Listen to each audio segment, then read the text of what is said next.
driving has been one of the significant causes. As the car takes over more of the driving, accidents and fatalities will be reduced, and so should insurance premium.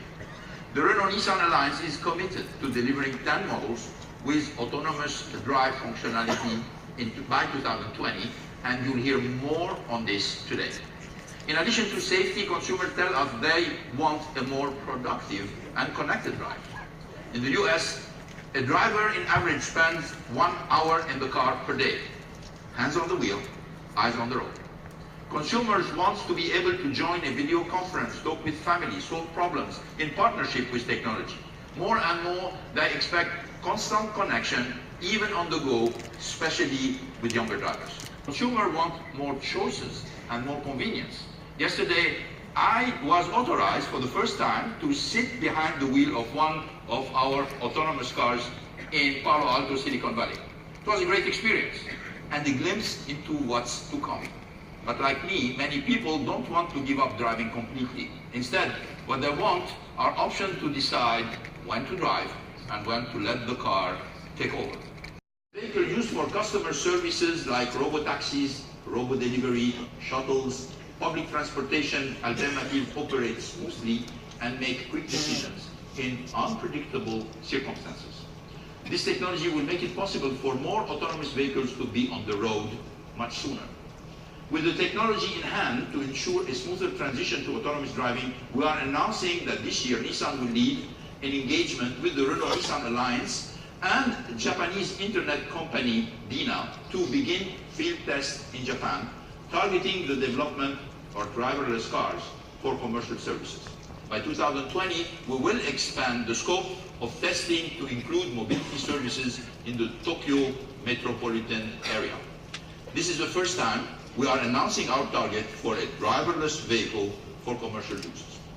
While we continue to push forward on our autonomous drive strategy, we also are building our leadership in electric vehicles.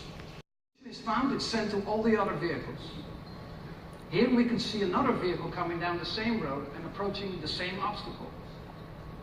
The second vehicle alerts a mobility manager of the obstacle. They analyze the situation, see that it hasn't changed, and send the vehicle on the same path. Mobility continues, order in the universe is restored, or at least along this stretch of the road.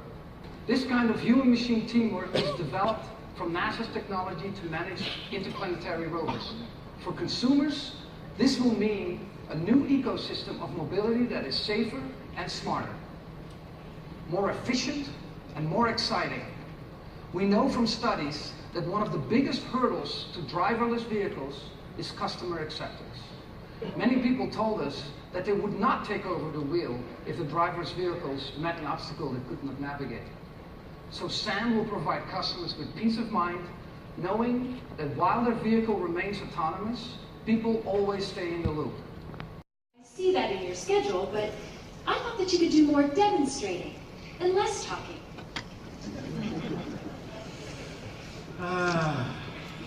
It's tempting, but I could demonstrate all of the features of autonomous mode.